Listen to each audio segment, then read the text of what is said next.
Welcome everyone to Creating a Family. Talk about infertility. Do us a favor and let your friends know about this podcast. Most people find out about podcasting in general and about this specific podcast from their friends.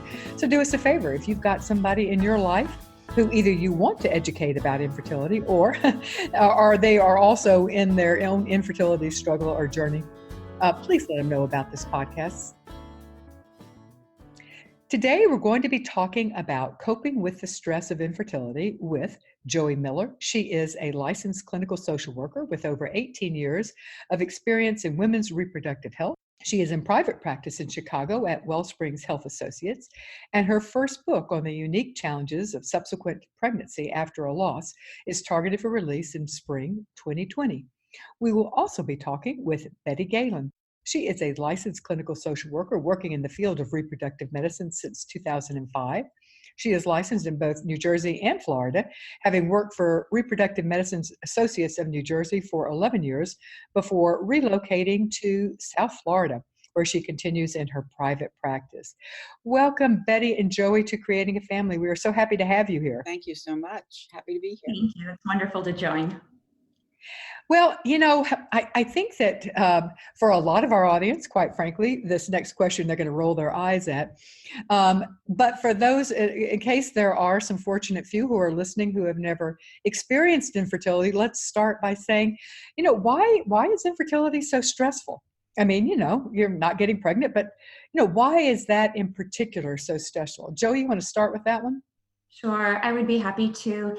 I think that the awareness has gradually been increasing that infertility is a medical issue and a medical challenge. But I think what is not quite as obvious is that it's also very significantly a mental health challenge, that women and couples oftentimes are going through this and in silence because they greatly desire privacy and because they don't necessarily know what the outcome of this journey will look like. So there's oftentimes depression, anxiety, and also secrecy layered on top of that, sometimes by choice, but that can also isolate women and couples from their social support networks. You're right. And the secrecy and the privacy, I think, is somewhat tied into the fact that it's all connected to sex. I mean, and it's, so, I mean, I don't know how, and one would think with a bunch of adults that we would not still be connected. I mean, not still be concerned about that, but it is a private matter and not usually one that you discuss. And one that oftentimes is a very intimate process, but oftentimes not. That when a couple is not able to have unprotected sex very straightforwardly or spontaneously and conceive, and oftentimes a reproductive endocrinologist or a whole team of providers then becomes included, that the intimacy kind of goes out the window. And so oftentimes women and couples will scramble to hold on to that sense of intimacy and privacy as they go through this.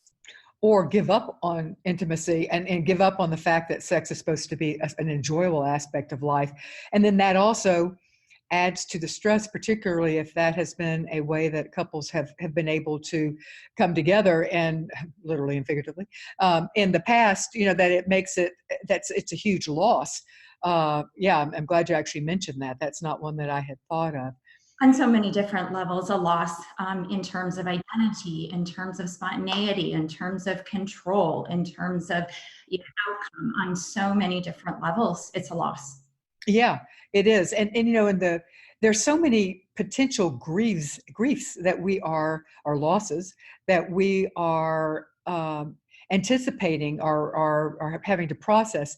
Bette, one of which is the whole concept of, the whole reason we're trying to get pregnant is because we want to be a parent. Right. So let's talk some about the loss associated with that. Well, I think women particularly were socialized when we're really young to think about being mommies because we get baby dolls and we play house and we do that, which is a little bit different than boys, right? They're shooting up and doing all kinds of other things, but it is changing a little bit.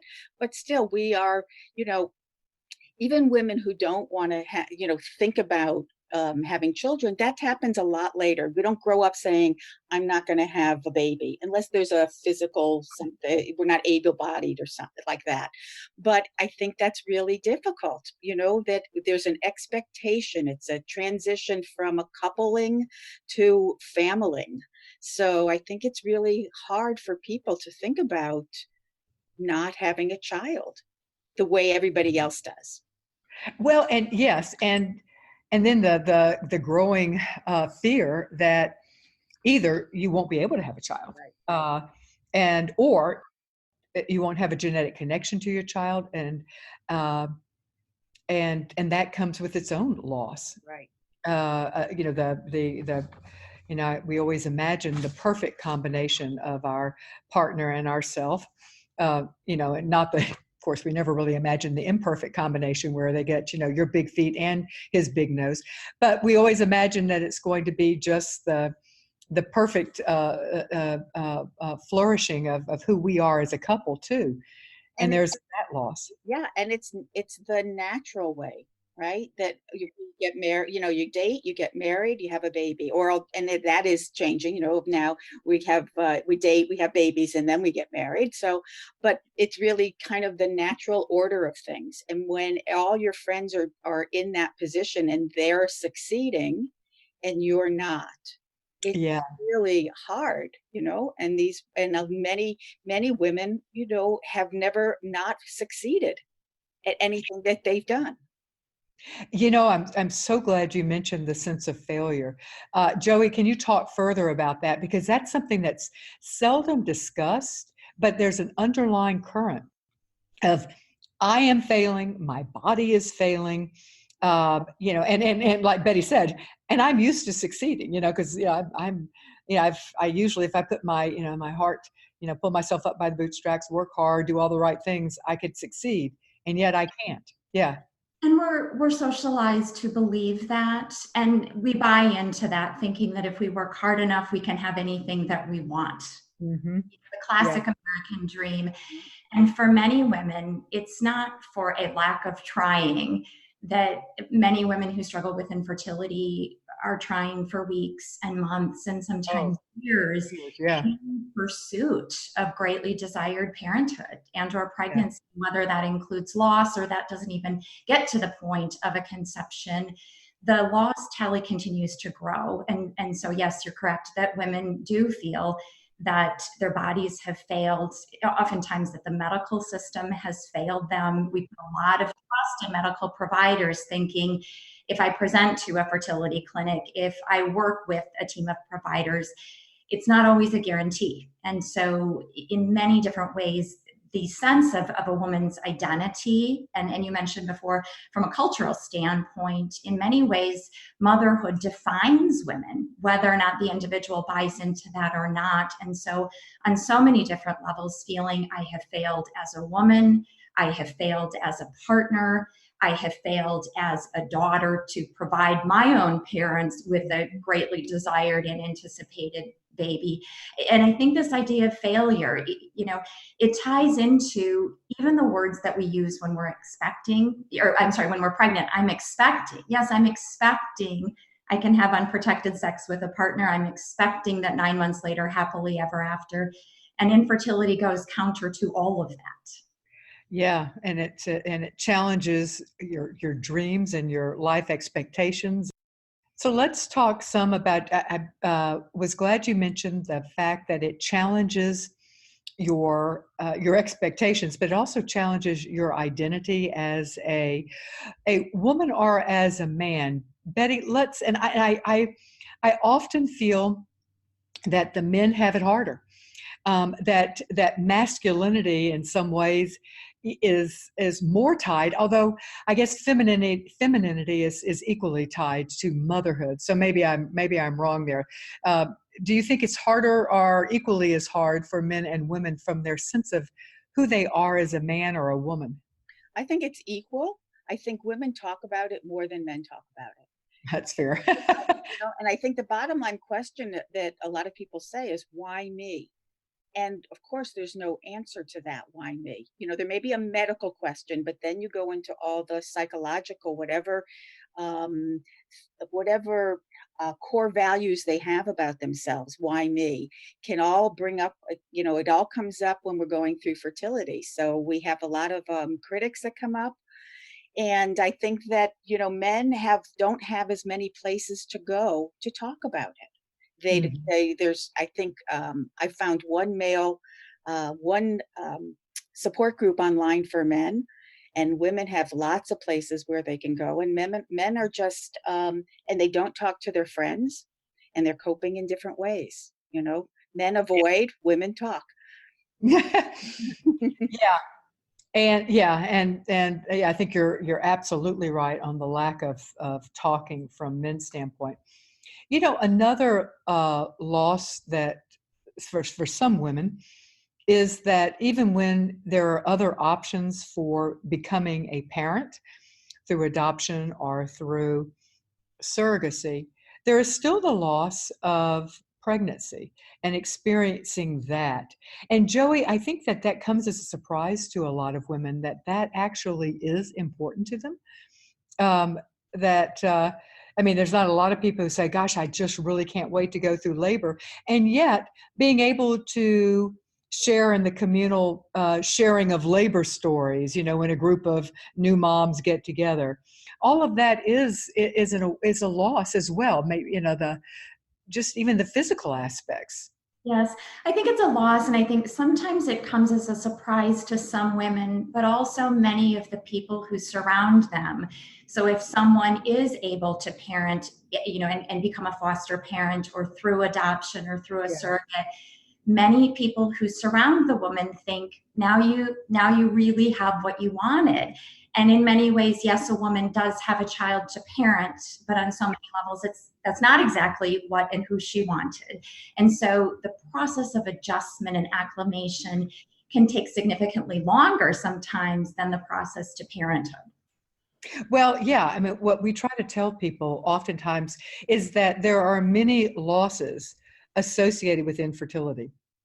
The loss of having a genetic connection to your child, the loss of experiencing the physical aspects, the loss an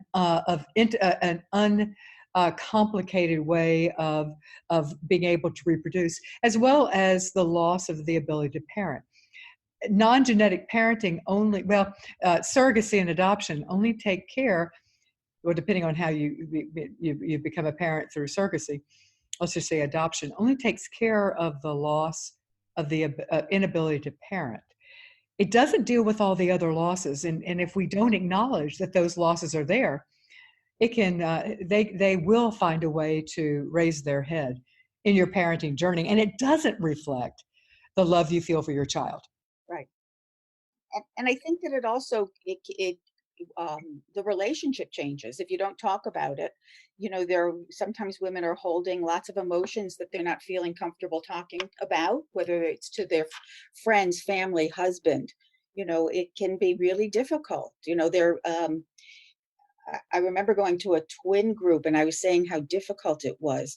And people were so mad at me that I was saying how difficult it was because I should have been thankful that I have twins and and they have twins, but I was complaining that it's so hard and how dare I. So there's a lot of shame that can go along in many different ways, many different aspects of it.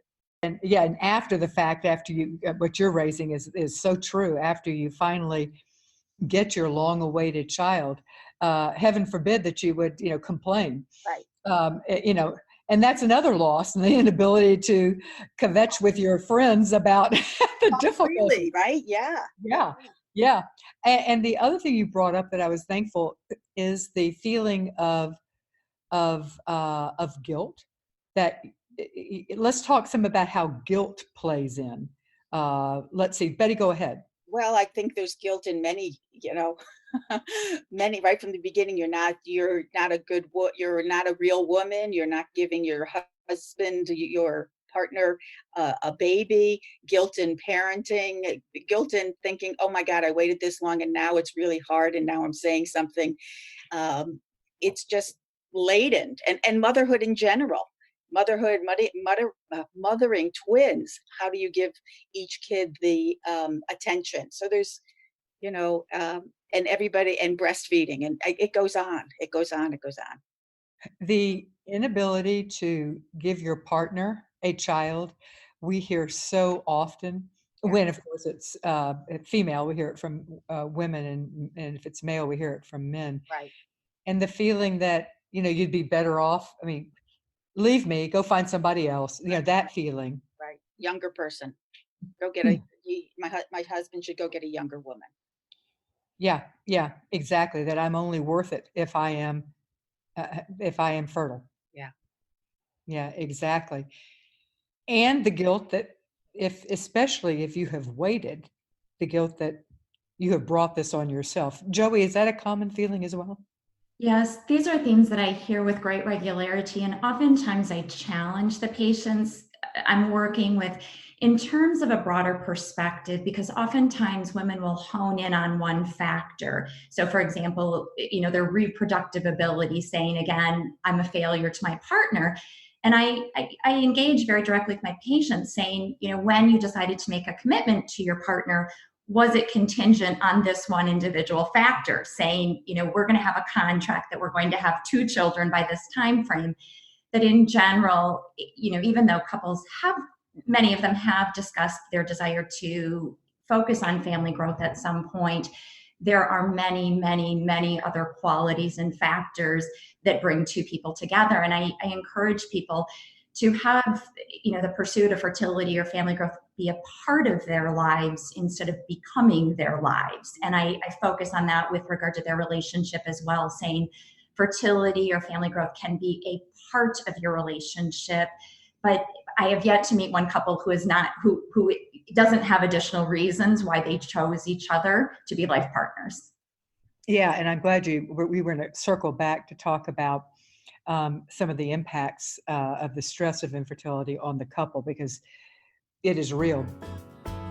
Let me pause to let you know that this show is brought to you through the support of organizations that believe in our mission of providing unbiased, medically accurate information. And these are organizations that put their money behind their beliefs, and we truly thank them. One such organization is Cooper Surgical Fertility Genomic Solutions. They are global leaders in IVF and reproductive genetics. They offer PGTA, PGTM, PGTSR, and ERPEAK-SM. That's endometrial receptivity testing, both for individuals and couples.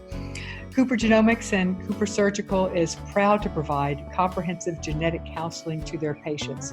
And I will add that it is so important to have the genetic counseling to go along with the genetic testing.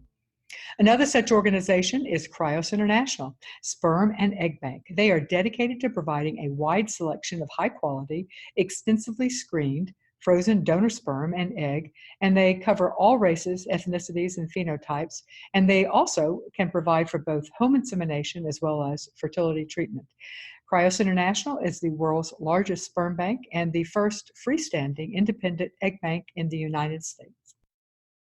Another source of stress and anxiety is honestly, for a lot of people, some of the medical interventions.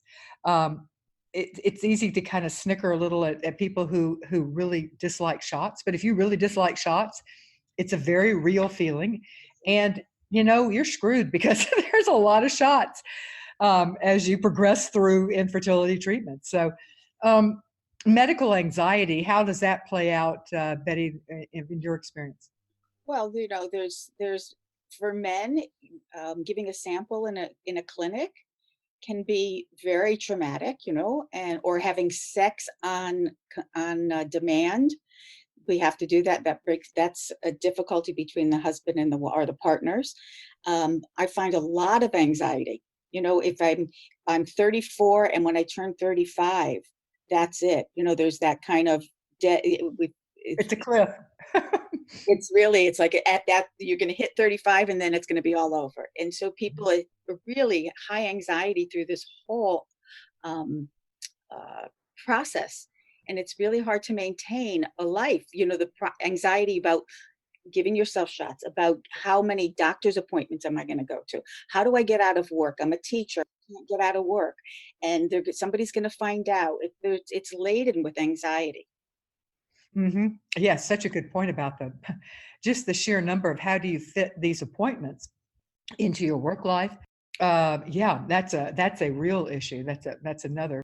And also, this is Joey, just adding on to this, excuse me to interrupt, but also the lack of predictability, that if someone is going in for a baseline ultrasound or a blood draw on day 3 of her cycle, that tends to be something that's anticipated. But as someone is going through a stim, preparing for a retrieval, it's very difficult to plan because everyone's body is literally different. Yes, and yet our works demand a certain amount of predictability because we need to ask for time off. Yeah.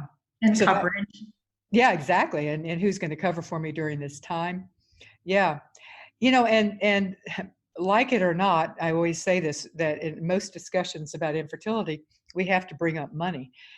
And and that is another source of great anxiety for not everyone. Some people have the money and it's simply not an issue, or they've got good insurance coverage.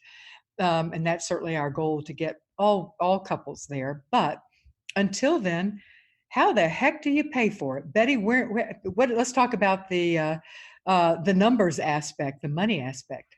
It, people take out mortgages on their house. They borrow money from their parents. They're just, I mean, they go into debt for to have a baby, because Mhm. it's so difficult to think about living life without doing this.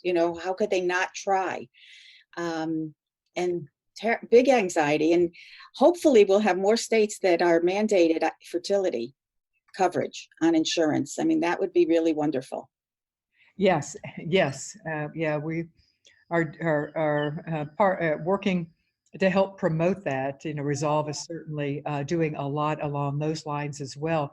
Um, yeah, that is certainly our goal.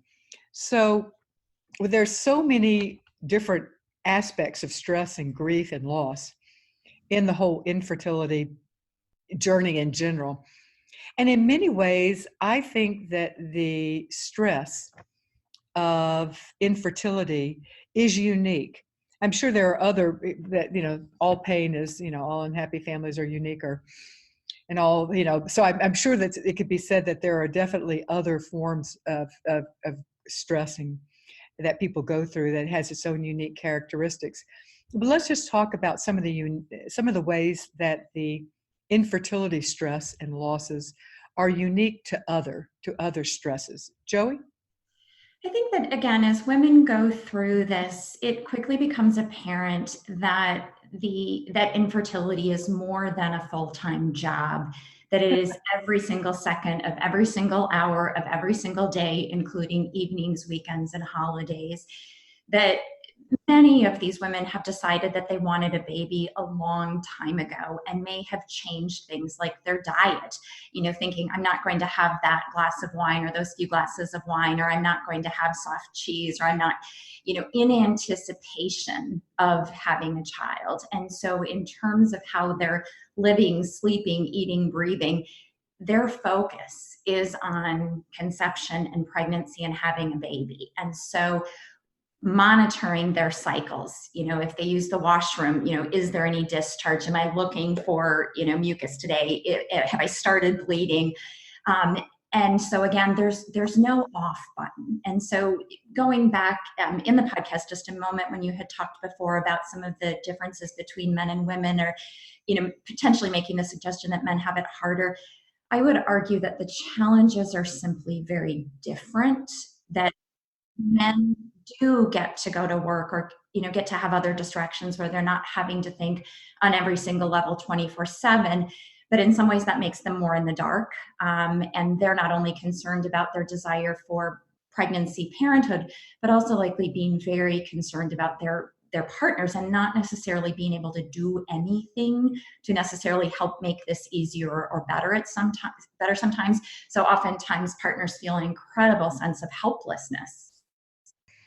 Um, It also seems to me that part of we talked earlier about people not talking about their infertility, sometimes even with those very close to them in their family, and very often not talking about it with friends. So that this allows, one of the ways it's unique is that it's being suffered in silence and in solitude. But even when women and men as well, even if those who are struggling with infertility share, there's so much misunderstanding and lack of, quite frankly, compassion that they face if they do share. Bette, I'm assuming you also have seen this. Oh my goodness. I have been doing support groups for, I don't know, 8 or 9 years now. And the people continually tell me, we call it stupid things that people say. Yeah. And I'm always amazed at how many things it's mind-boggling how people will, what they will say to people, and without even thinking that perhaps that might hurt somebody. So it's about being able to puts people back in the closet that they don't want to talk. So from something benign like when are you going to have another, when are you having a baby, can hit somebody really hard when they're right in the middle of um, all their treatments. Or I had somebody said, you know, somebody had twins, and some person said, well, maybe that they can give you one of the babies. Hmm. It's really hard to understand. So it's The one that really gets me the most, and I think that it is so common. Um, maybe this is maybe you weren't meant to be a mother. right, or it's God's Maybe, plan. pardon? It's God's plan. Yeah, it's God's plan. But, not everybody, or you could be a good aunt. Yeah. I mean, we just hear it so often. um, Discounting somebody's feelings, saying that, oh, or I'll let you know, why don't you take my kids, which is uh, really, or this is another gem. It could be worse. You could have lost a child. ugh, And it's like we're in the pain Olympics that we ah, are going to. Yeah, terrible. yeah, and because and that drives, as you say, people back into the closet. Right. It makes it, when they share, which can be good for them, um, on an emotional level, so other people know and can support them, they have to anticipate that it's not always going to be understood. Right. So they have to make that choice, and that's a tough choice to make. Yeah, because you're depending on these people who you think are friends, and it's terrible for somebody when they say something who's a really good to somebody who's a really good friend, and it gets the comment they get back just doesn't sit well. Just Yeah, that's a real hurt to the friendship and where she is in her life. yeah, and it is not uncommon for people for a number of reasons to end up shifting friend sets, partly because, as I think it was Joey, your other friends are all now parents, and quite frankly, you do have less in common, Right. and less flexibility and things such as that, um, and their interests have shifted. So you've lost that, but also loss of friendships uh, based on your friend's inability to understand what you're going through. Right. Yeah, that's a hard one. We've talked around this, but not always, but often. It is a couple that is going through the infertility together. And the reality is, the couple is the infertile entity in a sense, because it doesn't really matter if it's the man or the woman. It's the couple that is not able to get pregnant. And yet, it is not at all uncommon for couples to grieve separately and cope with the stress of infertility differently. And as much as I hate men are from Mars and women are from Venus, or maybe it's the reverse. But of the over generalizations about gender types, I do think that there are probably some generalizations that we can make. Joey, in your experience, in your practice, how do men and women cope with the stress and process the stress of infertility differently? I definitely think that there are gender differences that quickly become apparent to any couple. But I also think that that's true no matter which two people we take a sample size of. If we're looking at two women going through fertility treatments, that we Yeah. all deal with things differently, whether that's grief, whether that's loss, whether that's stress. Mhm. In general, I find that women do tend to be more outwardly visible with their grief reactions or with their stress reactions, ideally wanting to be able to talk more frequently for longer periods of time and to express more of those emotions, assuming that they have a safe place, to be able to have some of those conversations. In general, men tend to be a bit more concrete and tend to focus on the moment in terms of, if there's nothing I can do right now in this moment, I'm going to lean into work or focus on something where I can feel needed and productive. And again, that's just in general, but I do think that communication is one of the keys here for couples, but also for women who are interfacing with their support networks, to be able to, and this goes back just a few minutes, to be able to help empower women and patients to say, I'm looking to just have you listen right now and not give me unsolicited advice or commentary or what happened to your friend's neighbor who had a success story. It's most helpful just to listen. And I think in between, or interpersonally as well with a couple, to say, I need more privacy, or I need to be at home, or I need to be more social, or it's more helpful for me to be distracted at work. That instead of making judgments or assessments, it's working to better accept some of these inevitable differences. It doesn't mean that one is struggling more or less. It simply means that we have different reactions. And yes, and it's not necessarily indicative of the degree of grief that your partner, male or female, is experiencing. But I also think that those of us who process through talking um, need to understand that perhaps our partner shouldn't be the only one we are processing with. That's a burden that in and of itself that we're dumping on our partner. I talk to my clients about the 20-minute rule, which is when you walk in the door, when your husband walks in the door or your partner walks in the door, that you don't bombard them, and you set aside a certain amount of time that you're going to talk fertility. And that I just call it 20-minute, but maybe it's an hour for the couple. Who knows? It's whatever feels right for them, so that they talk about it, and then they can move on to other aspects of their relationship. That's a great segue because I wanted to talk about the impact of infertility on relationships, and in this case, I mean the marital or the romantic relationship. We've talked some about how it can impact friendships, but it's hard. Yeah, if all of a sudden your life becomes infertility, and that's the only thing you talk about, uh, it makes it tough. On the other hand, it's hard because if that's first in the forefront of your mind, I mean, that's tough advice, Joey. I'm thinking, I don't know, what would you suggest at that point? I mean, that's all the woman says, that's all I can think about. No, I couldn't agree with you more. And just to clarify, when I'm talking about communicating, I'm certainly not suggesting talking about fertility 24/7. Betty, I think your idea is great. And I likewise, counsel my patients.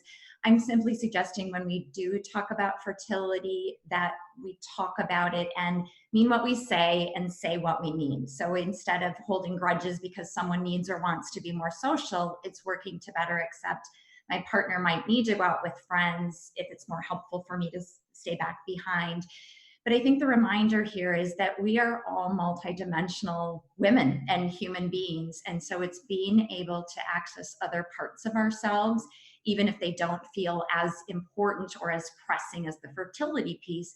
Because ultimately, with regard to pregnancy or parenthood, or if unfortunately no, either way, there's going to be more loss if this time is not used wisely, and that if it's exclusively focused on fertility, um, there's going to be even more grief down the road. And in the event there is a pregnancy, that will be important to model as a parent, that it's not just one interest, that there are other interests and activities, even if they're not embraced with the same excitement, they can still be practiced with regularity. Yeah, and one of you had mentioned it. I think it was you, Joey, at the beginning. Another impact, a very common impact of infertility on a marriage or a couple, is the impact on their intimacy, on their sex life, and it is so seldom talked about. It's the, people and will even joke about it, say, "Oh, you must be having fun trying," and you think, you clearly have never had to try if you think Right. that it is fun. It's fun the first month. Well, actually, that's not true. As long as you are thinking that it's going to happen any time now, yeah, that could be fun. But once those thoughts are gone, it's tough, and it's tough to have sex on demand, and it's very common to have sexual dysfunction, male and female, Right. through this, and also just wanting nothing to do with sex, because sex became is Not fun anymore. it's not fun, and it's also associated with failure. Right. Right. You And know, also just, focusing on the exhaustion factor, when someone is undergoing fertility treatments and maybe doesn't feel terribly sexy or like herself, but also just given the emotional exhaustion and the cumulative toll, depending on how long this process takes. okay, so what is often suggested, and we're going to talk about coping techniques in a bit, but it's often suggested that taking time off from infertility for a while, so that you can fall back in love. Remember why you married this person, or why you're partnered with this person to begin with, and to take the pressure off, so that hopefully some of the joy that you have experienced in the past with your intimate relationship would come back. But that flies in the face of everything you're hearing constantly, which is, time is not on your side. We jokingly talked about 35 being a cliff, but, and in fact, of course, it really isn't a cliff. It's more of a slow decline, but declining nonetheless. So how do we reconcile the fact that, yeah, our sex life might improve and our relationship might improve if we take a break, but time's not on our side. We're not getting any younger. Thoughts on that one, Betty? Yeah, I think that depends on the age of the woman, and I think it depends on her conversation that she has with her doctor. And if the doctor says, if you take 2 months off, it's not going to change your fertility. So yeah, go ahead and do it. So I think and it depends on. Sometimes there's women who say, I can't stop, because if I stop doing something, I'm going to feel like I'm doing nothing. And that's about working with them to be able to, see what's realistic and what's not realistic. Because sometimes it's just that doing is really important for them. And what else can they do? How do they build resiliency? I think it's really important to talk about, what can they do to make it through this marathon, because it's oftentimes a marathon and not a sprint. And how to be able to keep your energy up as a couple and as an individual, each one. Hmm. And that goes back to what Joey was saying, which is communicating with your partner, uh, and being able to say what you need, but also being able to listen to what she or he needs, and then compromise and figure out a way. Ultimately, you want to end this, however it ends, with each other still. Mhm. So keeping that in mind, that it often takes give and take. I think, Joey, at the beginning, you mentioned something about cultural differences and how we don't think of fertility in general, and oftentimes in cultural sense. We think of, uh, and we do know that infertility it hits irrespective of your race or your culture.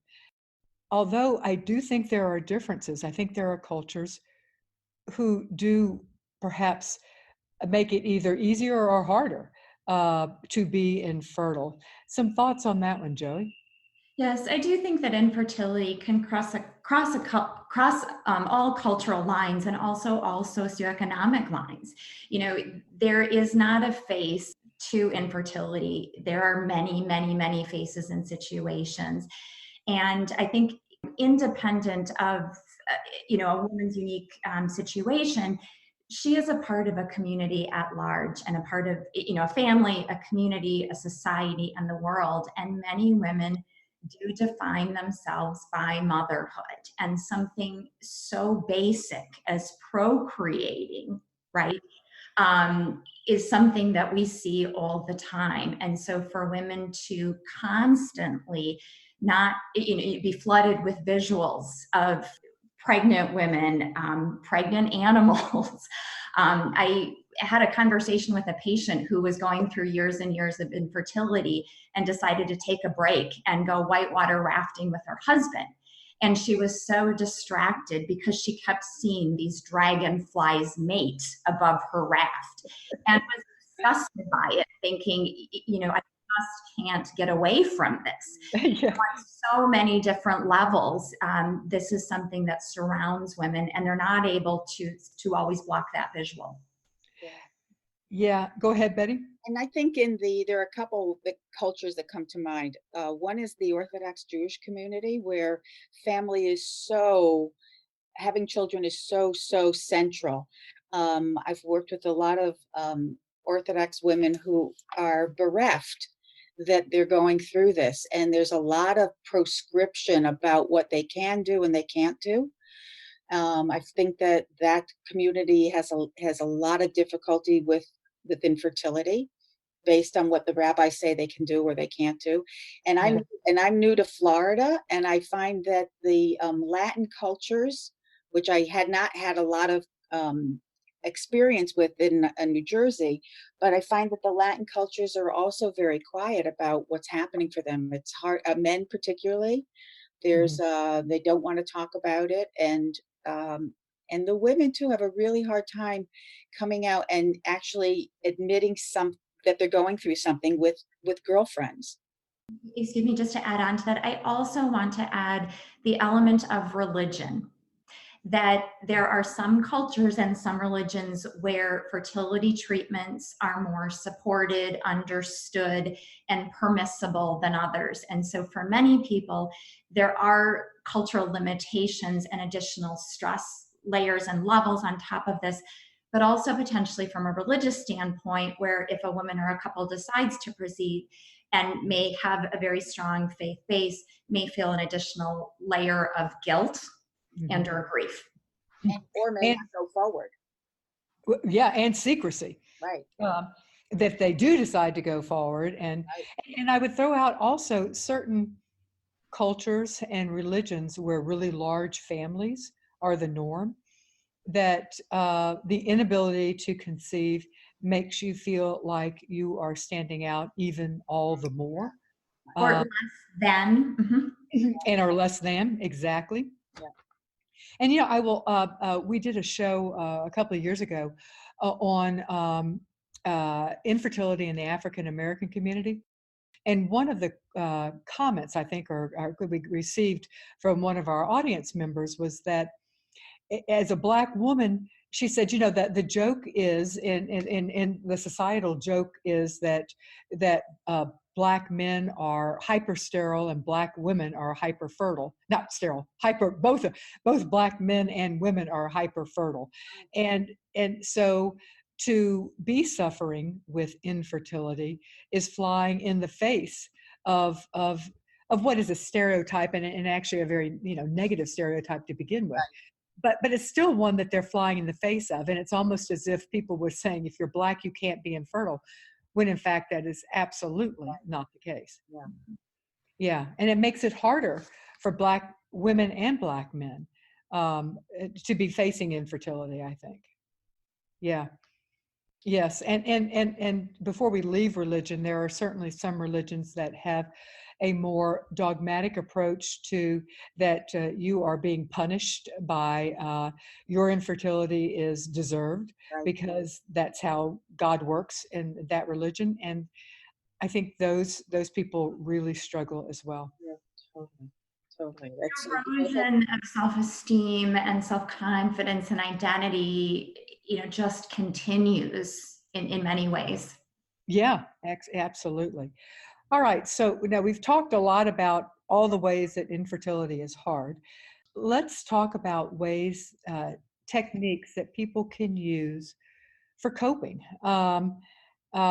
They are infertile and they want to get through this with their mental health intact, uh, and hopefully with a child. But there aren't guarantees. So let's talk about some coping techniques that couples and women and men can employ. Let's start with you, Betty. well, I think what most the clients that I see, their coping mechanism is getting research.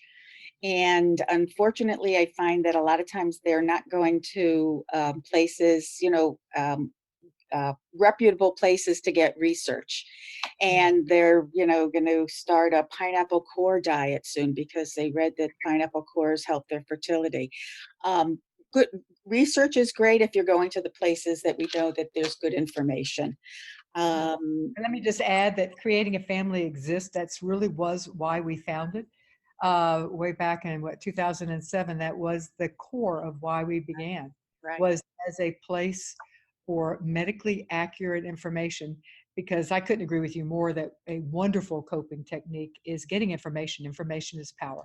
Right. So I interrupted, so keep talking, but I just wanted Yeah. to And then say, there's other, what can you do? So there's, there's some information about acupuncture. There is some information about changing diets.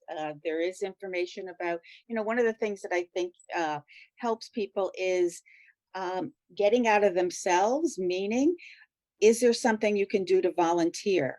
Usually, we know that women and men stop doing the things that they like the most as they're going through fertility because there's just not enough time in the day.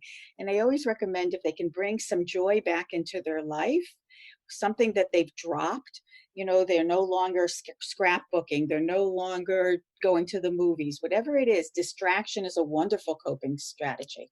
You know, yeah. watching silly movies or something where they can laugh. um, it's almost an hour by hour. How can you what are you going to do this hour to be able to keep yourself level headed and to take care of yourself? And so there's, many, find a support group, find a therapist, do something that, meditate, listen to music. There's all kinds of things that find what makes you, gives you a little bit of happiness during this long, difficult journey. Okay, excellent. Bring joy back. I love that. Yeah. Okay, Joey, some other thoughts on things that people can do to cope with the many stresses of infertility.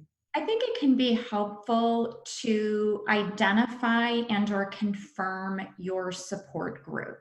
So if historically leaning into your best friend and having long phone conversations or text exchanges was really helpful, and your best friend is pregnant, she may or may not be the person who is going to be one of your greatest supports right now. And that may be the case, but I think it might be some reorganizations of friendships in terms of who is going to truly be the most supportive and or available. And it's sometimes giving women permission to step back a bit from some friendships that may not be as reciprocal during this time. And this is very challenging because, again, many people feel isolated already as they're going through this. And I'm not suggesting getting rid of all of your friends or family members, but instead being very selective and discretionary about who those truest supports really are. And again, really locking them into place. And it may be proactively saying, my husband and I are anticipating, that this is not going to be as straightforward. Maybe sharing some information with a trusted source doesn't mean you have to disclose everything. But I think really, again, identifying and or confirming or clarifying who those true supports are going to be to have that team in place around you. Hmm. Yeah, yeah, And giving your, I will rephrase what you said a slightly different way, but because I really liked it. It's okay to be self-protective. Yes, Yeah. yes. And this is Betty. And speaking of self-protection, we're coming up to a holiday season. And I think this is a time to really be self-protective.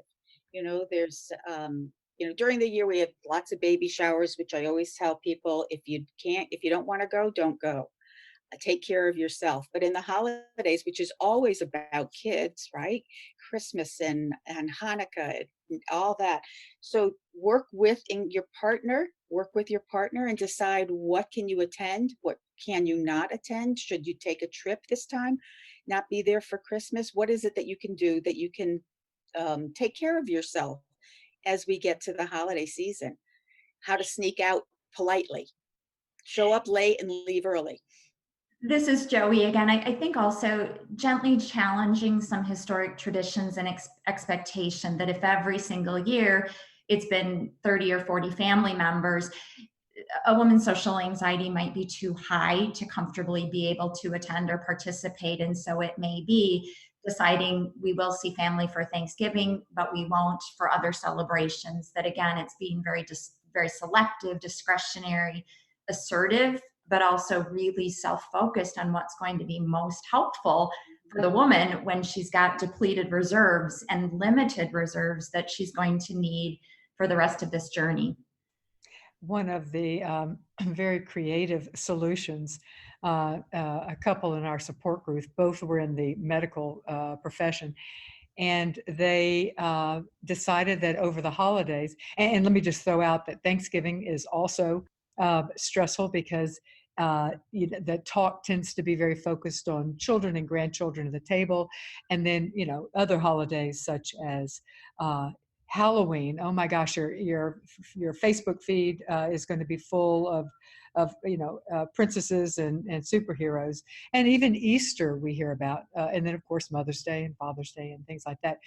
Anyway, this couple, as I said, were both in the medical profession, and what they did was they decided that they needed to just not be, or that it was just going to be too stressful. So they both volunteered, and they were extremely popular, as you might imagine, because they're always looking for volunteers to work over the holiday, and it was the perfect excuse. And then when they said the added benefit was, and it took them a couple of years to successfully become parents. And when they were parents, they didn't work a holiday for a long time because they had already paid in advance. And so I thought that was amazingly creative. And there's a lot of organizations, homeless shelters, soup kitchens, things like that they really struggle to find volunteers over the holidays. So just a thought as well. Yes. Yeah, of what people can do to be proactive for the holidays. And the one thing I would also add is sit down and assess what about the holidays bring you joy, and don't let infertility steal that from you. If it is getting together with seeing your siblings, well then go out to dinner with them without their kids, if indeed the presence of your nieces and nephews is stressful for you, or getting together with your parents, is find a way to incorporate that, or maybe it's midnight mass or whatever. Incorporate the parts of the holidays that bring you joy, and don't let that go in your unless you absolutely have to, because it's the only way you can self-protect. Yeah. Great idea.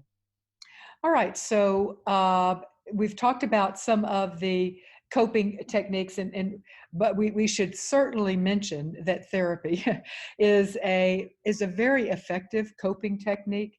How would people go about finding a therapist that specializes or at least understands the infertility and the complications that infertility can add?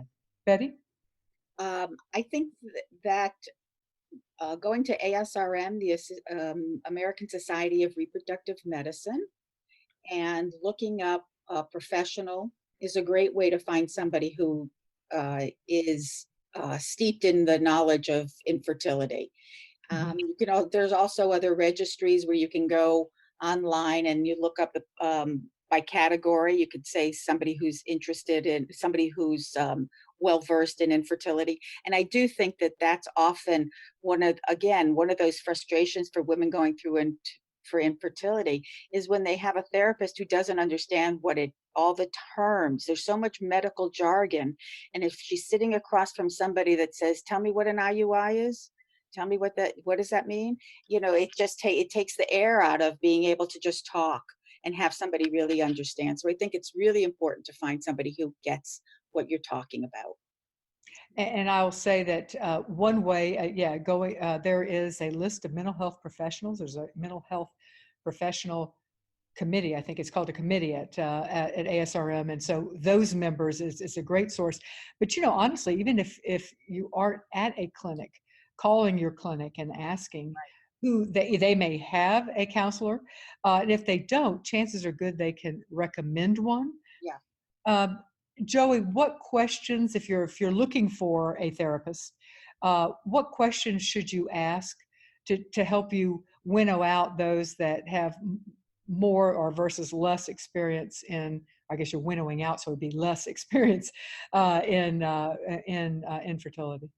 I think this is a really important point to focus on, because we are very lucky that with ASRM, but also with the National Resolve organization, that many people are able to access a specific and well-experienced mental health provider. But there are many, many, many areas still, unfortunately, where there is not a specialized provider. And so I think it is wonderful if a patient can ask somebody who is well versed and has the knowledge and experience. But I also think from a personality standpoint, there are many therapists who are well versed in women's mental health issues who can focus on some of the challenges of depression or anxiety, navigating couples communication. And so I think being able to say, when someone presents for therapy, this is not just infertility that I'm dealing with, but are you well versed to help me, well versed and equipped to help me focus on marital communication, relationships in general, and navigating a lot of social anxiety as well. Yeah, yeah, and I think those are. You're right. It doesn't absolutely have to be a counselor that exclusively, focuses on it. Yeah. Let me remind everyone that this show is underwritten with the support of Ferring Pharmaceutical. They want you to know, and this is totally relevant to the topic that we're talking about today, there is an app out there called Ferticom. It is an app that was developed by Dr. Ali Domar and Dr. Liz Grill, who are both reproductive psychologists, and it is designed to help women cope with the many daily challenging emotional situations that arrive when you are struggling with infertility. You can get more information about the Ferticom app and actually download it at the website ferticomapp.com. That's ferticalmapp.com. And let me also mention that the app is free, and it's so it is, at least this year it is free. So we recommend that you get over there as quickly as possible and get it while it still is free. And also, Dawn, can I just include that there's also for males, there's Ferty Strong. Absolutely. Right. Yes. And for women can give it to their husbands if they're not listening in, to let them know that there is a place to go for information. Yes, thank you for saying that. And in fact, I'm going to add that in my experience from talking with people, most of the men are finding the FertiStrong app through their women. And that, of course, is not surprising in the least now, is it? All right, thank you so much for being with us today to talk about this really important topic, coping with the stress. We thank you, Bette Galen and Joey Miller, for being here. Joey, if people want more information about you, where would they get it? Perhaps the easiest way is through my website. It's www.joeymillermsw.com. That's JoeyMillerMSW.com. millermsw.com. Perfect. And Betty Galen, if people want more information about you and your private practice, how would they get it? And that's on my website, www.betty, which is Bette, Galen, Galen, MSWLCSW.com. And let me remind everyone, the views expressed in this show are those of the guests and do not necessarily reflect the position of creating a family, our partners, or our underwriters. Keep in mind that the information given in this interview is general advice. To understand about how it applies to your specific situation, you need to work with your infertility professional. Thank you guys for being here today, and I will see you all next week.